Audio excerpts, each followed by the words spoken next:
ULTRAKILL tries to do a lot of things. When I first heard of the game, the developer called it a mixture of Devil May Cry and Quake. It is a game that dares to combine mechanics of two games which have the most loyal and rabid fan bases for literal decades. And you have to be skeptical when there is nothing that comes even close to those games in terms of what they do right. Even the original developer of Devil May Cry 1, who went on to make Platinum games, didn't come close to Devil May Cry in terms of combat.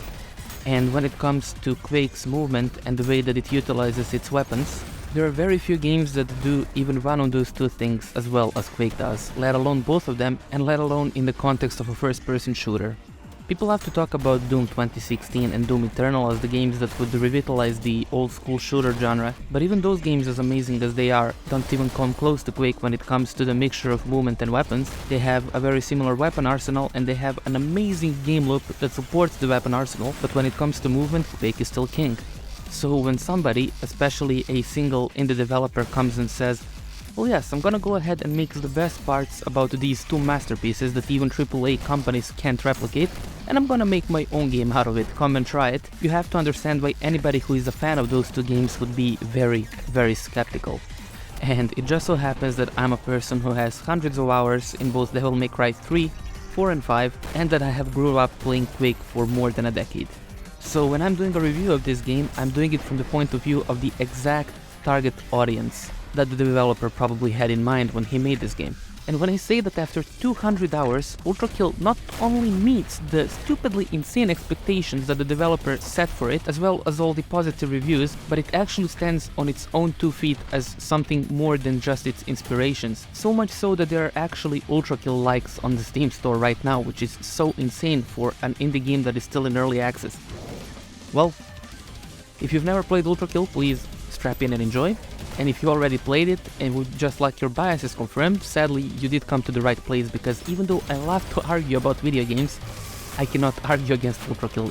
But even if that is you, make sure to stick around until the end of the review, where I will suggest 2 games that you might enjoy if you're a fan of ULTRAKILL. And just to set the correct expectations, because unlike most reviews for ULTRAKILL, I will not be spoiling a lot of what makes ULTRAKILL special. I will talk about it in general, but I will not be showing you the secret levels, I will not be showing you how to get them, and I will not be telling you all the things that you can do in it, because half the fun of ULTRAKILL is discovering all of those amazing nooks and crannies about it, and I don't want to be the person to ruin that for you. With the expectations properly set, let us dive in.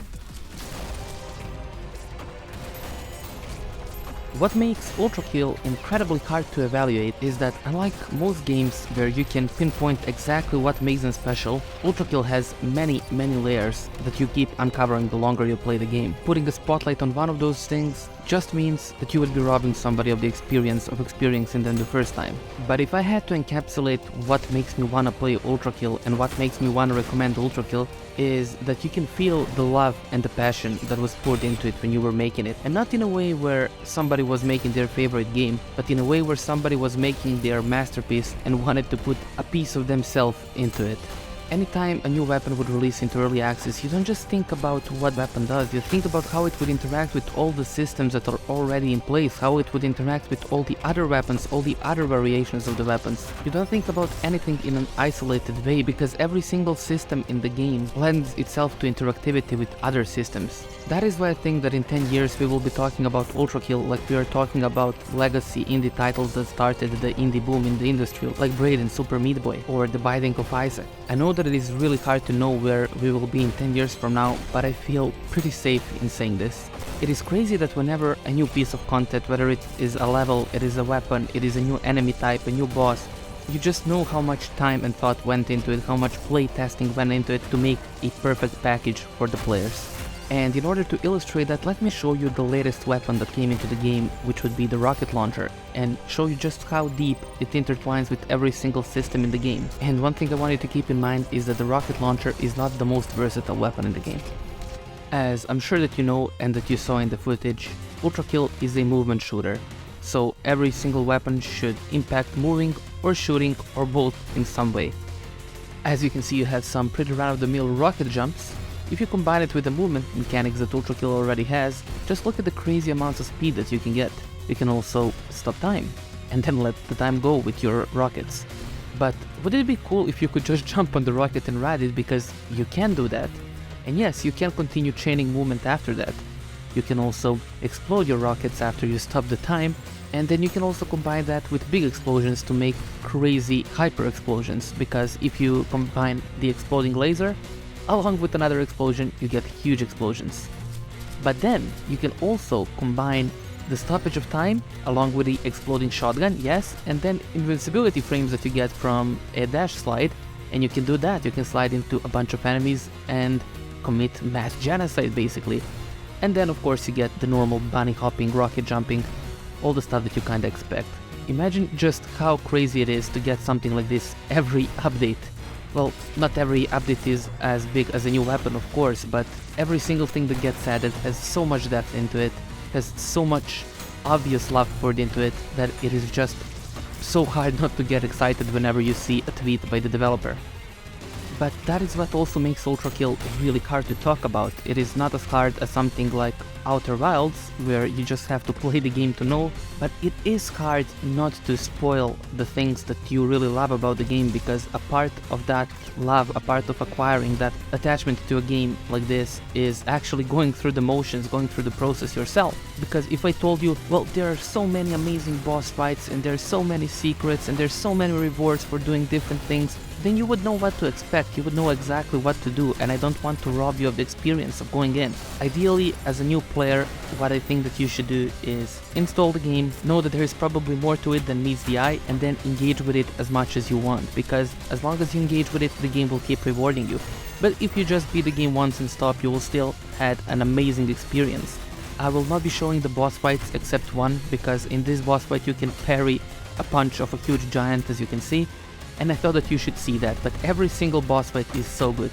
If you've ever played Devil May Cry and remember fighting Virgil, or remember fighting Jetstream Sam in Metal Gear Rising: Revengeance, I think that this game will be right down your alley, because boss fights are not only mechanically complex, they're also memorable. They feel more like fighting game characters or Devil May Cry bosses than actual shooter bosses, because the game gives you so much movement and so many ways to deal with things, which means that the developers can go really crazy on the bosses, and trust me, they do.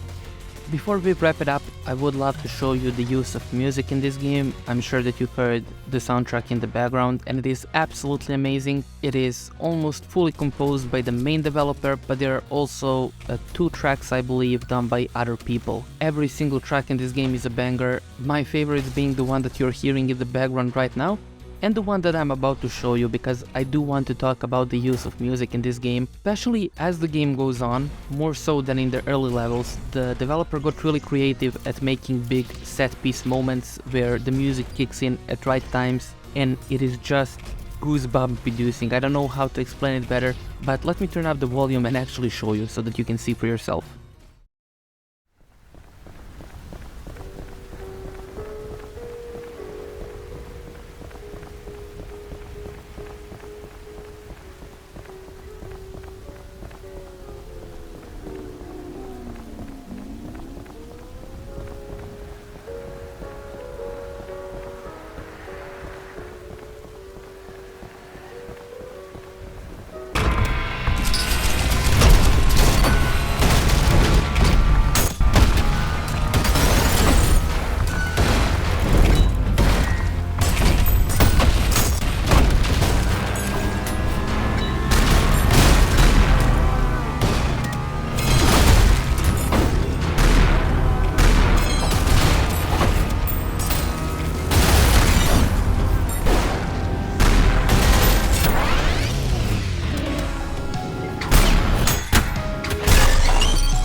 There are so many more examples. I picked this one because this is the least spoilery one. Others are usually around big moments and the bosses, and this one you will only know what it is once you get to it, so it is not something that I would consider a spoiler or detrimental to your experience. So yeah, I hope that this respectfully vague review, along with the gameplay that you saw in the background, was enough to convince you to try out ULTRAKILL, because if you're a type of person that really loves mastering games, that can play the game over and over, and even if you aren't but you love quick-paced action games and memorable boss fights, this game will be right down your alley. It is one of those games that are so good that even if you aren't into their genre, if you even want to try that genre, this is probably the best game to start. Other games like Devil May Cry are in my opinion a bit harder to get into than ULTRAKILL if you wanna learn how to play one of these really deep games, because the mechanics like jump cancelling are a bit less intuitive than what you actually have in ULTRAKILL if you are planning to get good. And I know that this is the first review on my channel, but I really wanted to start my channel with a game that I'm really passionate about, which is why I'm so positive towards this game. If you want to see something more critical, you can take a look at my Mortal Sin video from a few days ago, which is also a great early access game to get into at the moment, by the way. And if you enjoy this review, style on that like button and make sure to combo the subscribe as well. Now, because I promised that I will suggest 2 games that you might enjoy if you enjoyed ULTRAKILL at the beginning, I will make good on that promise.